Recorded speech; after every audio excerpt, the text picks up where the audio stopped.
राज को गेम्स का बहुत शौक था। उसने हर मशहूर गेम खेला था और कुछ दिन पहले ही उसे एक नए गेम के बारे में पता चला, द ब्लैक रो। इस गेम के बारे में कहा जाता था कि इसे सिर्फ वही खेल सकता है जो अपने गहरे डर का सामना करने को तैयार हो। राज ने बिना सोचे गेम डाउनलोड किया और रात को हेडफोन लगाकर खेलने बैठा। गेम शुरू होते ही स्क्रीन काली हो गई।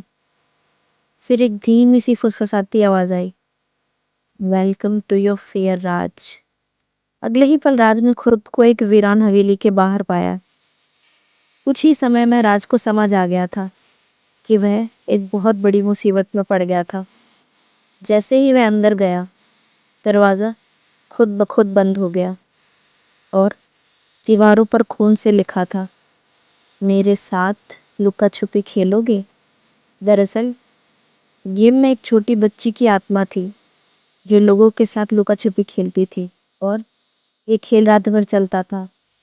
अगर सुबह तक आत्मा राज को ढूंढ लेती तो राज को हमेशा के लिए खत्म कर देती। तो राज को सुबह तक उस बच्ची की रूह से छुपे रहना था। तभी राज को हल्के कदमों की आवाज सुनाई दी। वो लड़की धीरे धीरे राज की तरफ बढ़ रही थी।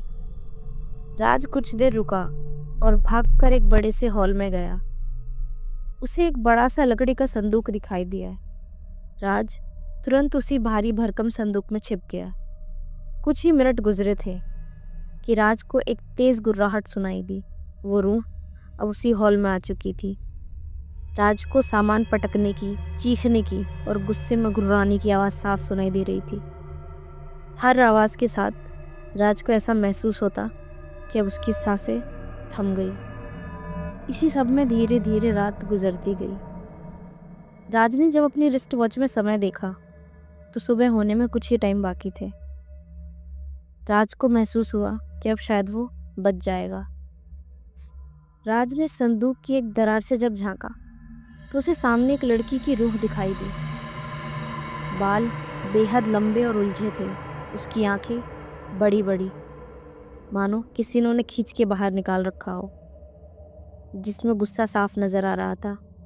चेहरा बिल्कुल सफेद, मुंह से खून टपक रहा था और चेहरे पर एक भयानक मुस्कान। कपड़े जगह जगह से फटे हुए थे। उसे देखते ही राज की चीख निकल गई और आवाज सुनते ही उस रूह ने उस संदूक की तरफ देखना शुरू कर दिया। राज उसे अपनी ओर आता देख समझ चुका था कि अब उसकी मौत तय है। इतने में संदूक का दरवाजा खुला और उस रूह ने राज को बालों से पकड़कर बाहर निकाला। उसने अपने लंबे नाखून राज की तरफ बढ़ाए, लेकिन तभी खिड़की से हल्की हल्की रोशनी आने लगी। राज की जब आंख खुली तो वो अपने कमरे में था। उसके दोस्त ने उसे बताया कि वो एक हफ्ते बाद होश में आया था। उस दिन के बाद राज ने कोई गेम नहीं खेला।